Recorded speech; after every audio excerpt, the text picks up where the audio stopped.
Gostaria de fazer alguns registros desta tribuna hoje, senhor presidente. Em primeiro lugar, parabenizando o jornal à tarde, o Jornal da Bahia, que é o maior jornal do Norte e Nordeste, pela publicação nesta terça-feira de um caderno especial sobre a FIOL. A FIOL é a Ferrovia de Integração Oeste-Leste, que é uma obra essencial para o desenvolvimento do Brasil e da Bahia em especial, com 1.527 quilômetros, dos quais 1.022 estão em solo baiano,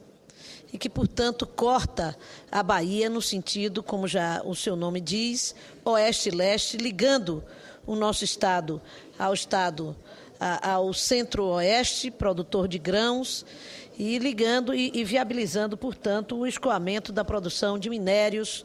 do solo baiano, do oeste da Bahia, para o Porto Sul, em Ilhéus. Quero também fazer um outro registro, ainda publicado neste jornal, um registro negativo, de uma notícia que daria conta de que a Petrobras pretende retirar a unidade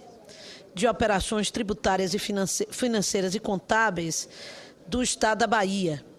Eu acredito que não é possível que a Petrobras faça isso, que a Petrobras tem obrigações para com a Bahia, e isso vai significar a perda de postos de trabalho importantes, uma área que exige alto nível de qualificação, e fico feliz que a Petrobras, ao final do dia, tenha se pronunciado dizendo que não cogita fazer essa transferência, embora haja forte boato no Estado a respeito desse assunto. Ainda, como registro, dizer que o meu Estado recebeu, na sexta-feira passada, e também nesta segunda-feira, na sexta-feira passada, a Subcomissão de Fiscalização e Controle do Senado Federal, liderada pelo senador Sérgio Soto. E nessa segunda-feira, a Comissão de Turismo e Desporto da Câmara dos Deputados, mais a Comissão de Desenvolvimento Regional e Turismo,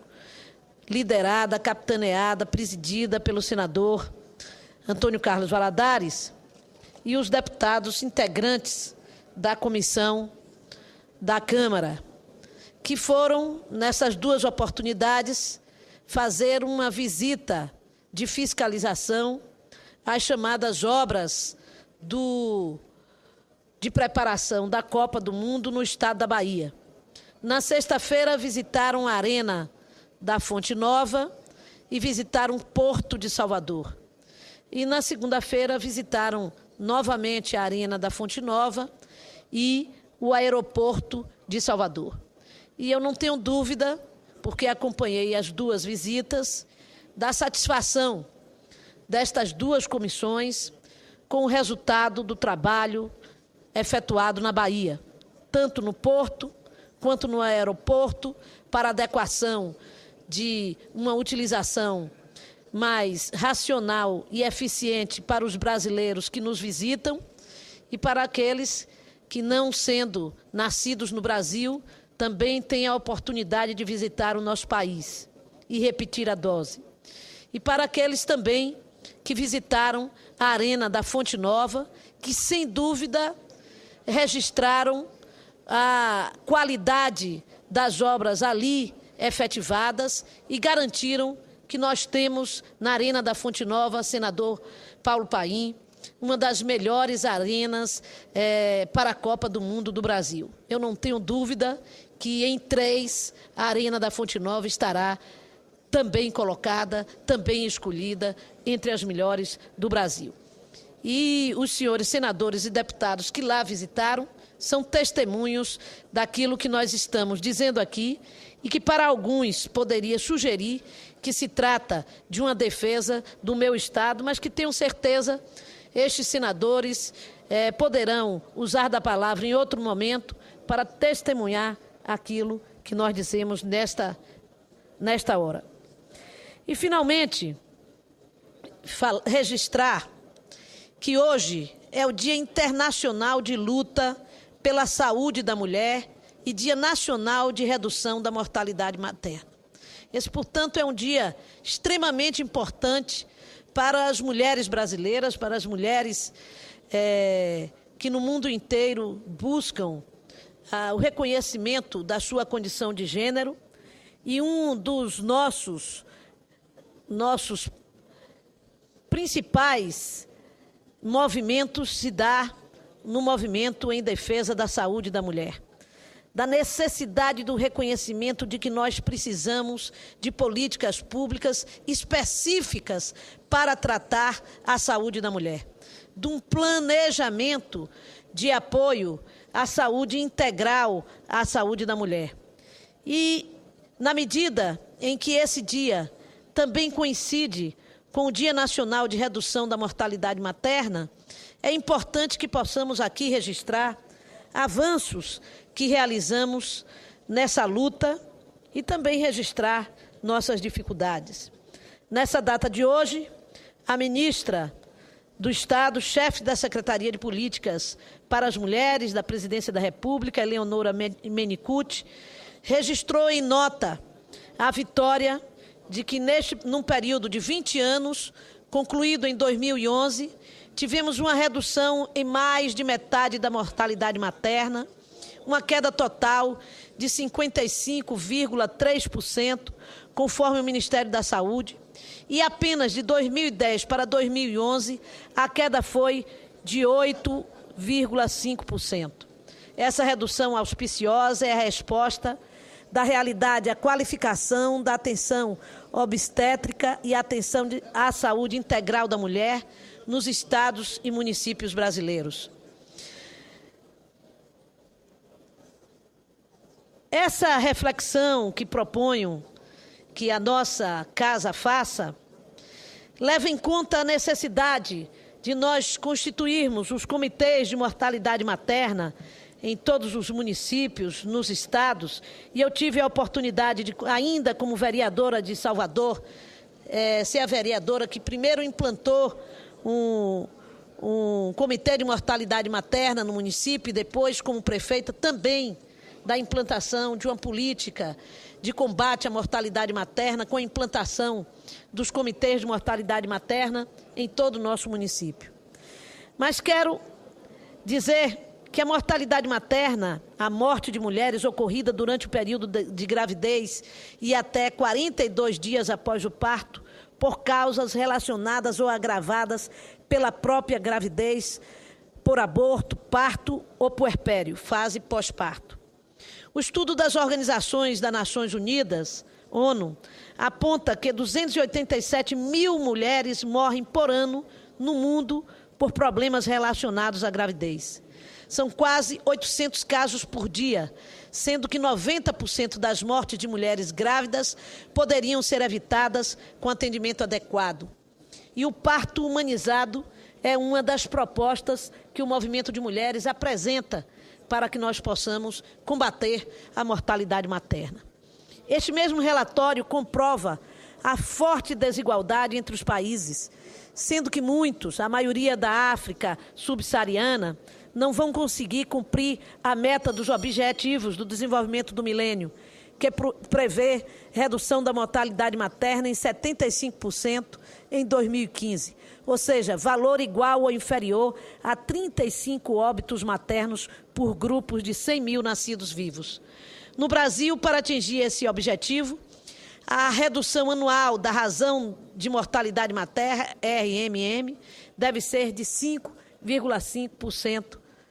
Ainda segundo a ONU, a mortalidade materna mundial caiu 47% em 20 anos, passando de 543 mil em 1990 para 287 mil em 2010. Apesar da diminuição, os números ainda são inadmissíveis. No Brasil, ainda enfrentamos inúmeras dificuldades para medir os índices de mortalidade materna, principalmente em função da imprecisão no registro desses óbitos, que geram subnotificação e subinformação. Há 2 décadas, o Ministério da Saúde promove a realização de estudos para estimar mais adequadamente os fatores desse tipo de morte. Estima-se que a mortalidade materna no Brasil seja uma das 10 principais causas de morte de mulheres com idade entre 10 e 49 anos. E isso é destaque, senhor presidente, justamente porque, desde que a humanidade existe, as mulheres, portanto, vão a parto e, portanto, o conhecimento da medicina e o avanço da medicina poderia ser um fator impeditivo ou drasticamente capaz de diminuir a mortalidade materna. E, no entanto, nós assistimos a intenso desenvolvimento da tecnologia no desenvolvimento e atendimento de saúde, e nós continuamos tendo entre os 10 mais importantes causas de morte de mulheres em nosso país e no mundo todo, este que é um ato simples, que é, durante a gravidez e durante o parto, a mortalidade